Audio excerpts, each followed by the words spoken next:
O maior risco para quem trabalha no agronegócio não são os efeitos da natureza, como as secas, as enchentes ou as pragas, ou até mesmo a questão da oscilação de câmbio e o alto preço dos insumos. O maior risco na relação do ambiente do agronegócio é a relação societária, ainda mais se o seu sócio for membro da sua família. Hoje vamos falar de um assunto extremamente importante para você que é do agronegócio, as relações societárias rurais. Se você é um produtor do agronegócio ou tem familiares do campo, esse vídeo é para você.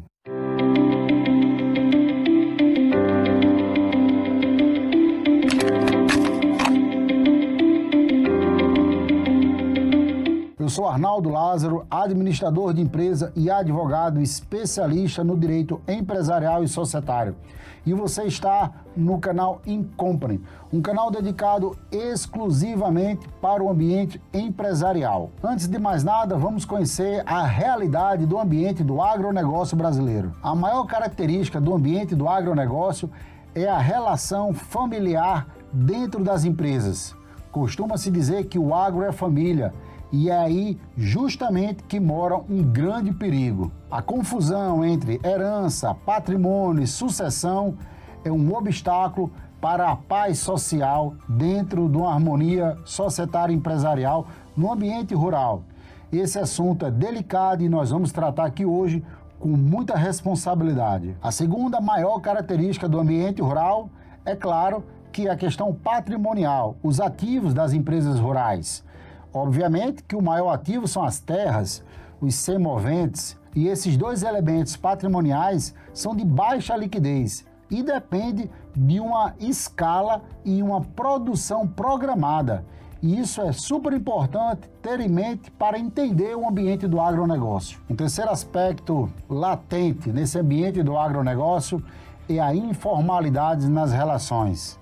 Tendo em vista que mais de 90% das empresas rurais são de pequenas e médias empresas e muitas delas, na maioria das vezes, são informais. São pessoas físicas empreendendo para produzir toda a cadeia produtiva do agronegócio. E nesse aspecto, nós temos as informalidades, desde a mão de obra, nas relações contratuais, os contratos verbais feitos entre o produtor e o comprador, e isso é um ponto delicado e que chama muita atenção para você, que é empresário do ambiente rural. Um quarto aspecto muito relevante nesse ambiente do agronegócio é a questão do financiamento da produção do agro. A maioria dos produtores, eles se recorre aos bancos, que tem um custo de financiamento para emprestar o dinheiro aos produtores elevadíssimo. E tem a questão do prazo das dívidas. As dívidas se vencem em curto prazo. E com detalhe, com garantias de longo prazo, e as garantias reais são as terras, os maquinários que ficam atrelados aos contratos.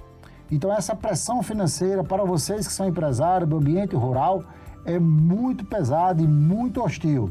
É um ponto de se ter muita atenção.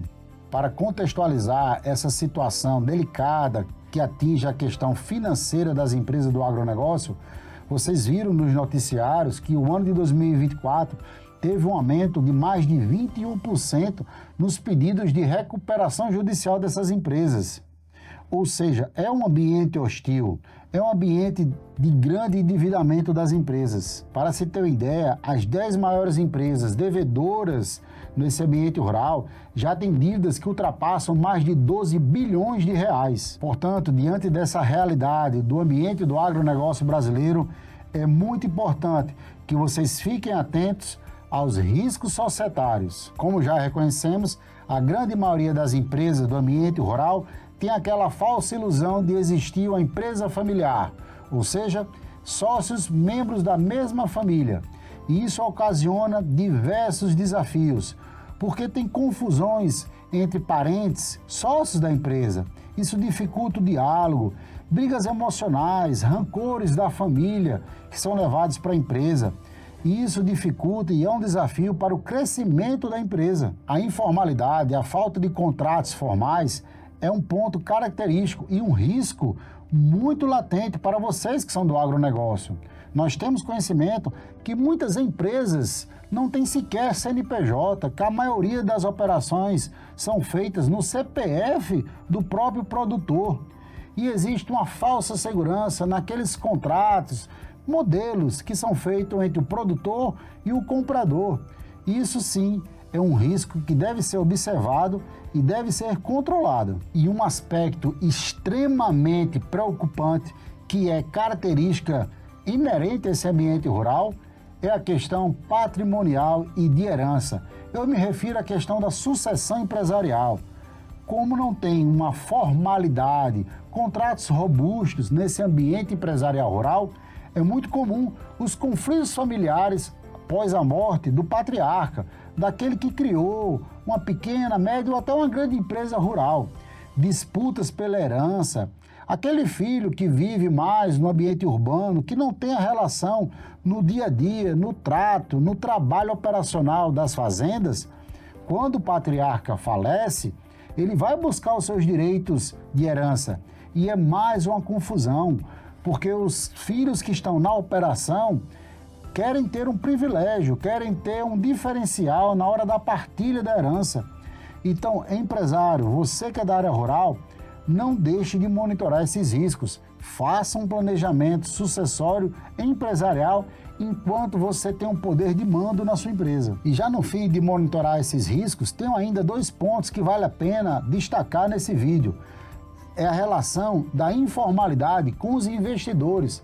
É muito comum que o produtor rural muitas vezes convide um amigo, ou até mesmo um familiar, para investir na produção de um determinado produto, seja numa lavoura ou seja na pecuária. E essa relação de investimento, de parceria, ela é muitas vezes feita de boca, na informalidade. Tenha muito cuidado com isso. Coloque as regras dessa relação de parceria no papel. Coloque regras claras para evitar litígios societários, litígios com os investidores. Esse pequeno investidor que participa daquela específica produção. E isso pode ocasionar muito prejuízo para você. E aqui, para finalizar esse ponto, um dos grandes fantasmas do produtor rural são a questão das invasões, né? Desse movimento dos sem terras, a todo instante, a todo momento, assombrando o produtor rural, a insegurança física das fazendas e aquela fiscalização hostil da questão ambiental, os órgãos de controle fazendo todo o monitoramento para aplicar multa e multas elevadas na questão ambiental. Então, monitorar esses riscos também é uma atitude de boa governança. Não deixe para depois. Se todos esses assuntos que nós estamos conversando nesse vídeo de hoje faz sentido para você que é um produtor rural, se inscreva no nosso canal, curta esse vídeo e, se possível, compartilhe com um amigo que é produtor rural como você. Esse vídeo é dedicado para os pequenos e médios produtores rurais. Agora que nós já conhecemos a realidade do campo e os riscos eminentes da atividade rural, vamos apresentar as soluções, o que você deve fazer de forma objetiva e prática para eliminar ou diminuir e muito todos esses riscos do ambiente societário rural. Procure constituir uma empresa para você, para que a sua atividade de produção seja de responsabilidade de uma pessoa jurídica. Escolha o melhor modelo de empresa que se adeque à sua realidade e tire o seu CPF da exposição de risco. Faça isso que você vai estar beneficiando não só você, mas como toda a sua família. Se você tem um sócio nessa operação rural, crie regras claras, acordo de sócio. Esse é o nome do documento que você precisa constituir para dar uma paz societária. Regras de entrada, de saída, de falecimento de sócio, de pagamento da cota dele quando ele for sair da empresa, enfim, todas as regras de convivência societária devem ser escritas de forma clara e transparente para que ambas as partes saibam quais são as regras do jogo societário. Faça um planejamento patrimonial, não deixe um patrimônio, um legado de vida empresarial exposto a todos esses riscos. Não deixe, não permita que os seus herdeiros briguem quando você morrer, porque isso é fato, irá acontecer se as regras de sucessão não forem claras, objetivas e específicas para cada caso, para cada herdeiro, como isso vai ser partilhado. Existem estruturas jurídicas que lhe dão maior proteção, diminui a sua carga tributária e retira o seu patrimônio de risco. E agora uma dica de ouro para você que ficou comigo até agora no vídeo. Faça de tempos em tempos uma avaliação da sua empresa rural, ou seja, quanto vale a sua propriedade, quanto vale os seus maquinários, quanto vale a sua expectativa de produção, seja na pecuária ou na agricultura, em qualquer das cadeias produtivas do agronegócio. Utilize o método fluxo de caixa descontado. É a melhor forma para avaliar quanto vale a sua empresa rural. Tenha isso atualizado a cada 2 anos, para que você possa convidar investidores a participar do seu negócio, para que você possa amanhã até vender a sua empresa se for o seu interesse e para que você possa também pagar, quando necessário, o valor determinado da cota parte do seu sócio, para que a sua família saiba quanto vale o seu patrimônio empresarial e que isso possa ser planejado para evitar todo tipo de conflito e criar muitas oportunidades para você que é um empresário do ambiente rural. Por fim, uma singela mensagem para você que é produtor rural. O agro é forte, movimenta o nosso país, mas a sociedade do agro, a empresa do agro, também precisa ser ainda mais forte. Eu me refiro às relações societárias. Preserve, proteja a sua relação societária. Isso vai trazer um benefício enorme para você e sua família. O sucesso do seu negócio vai depender das decisões jurídicas que você tomar hoje. Portanto, se você é um empresário do agronegócio, eu tenho o maior interesse em conversar com você. Deixa uma mensagem aqui nos comentários e vamos dialogar sobre todos esses aspectos que nós conversamos hoje para que eu possa lhe ajudar a fazer que sua empresa seja uma empresa de sucesso e com a vida longa, entregando para você e para a sua família paz e harmonia. Um forte abraço.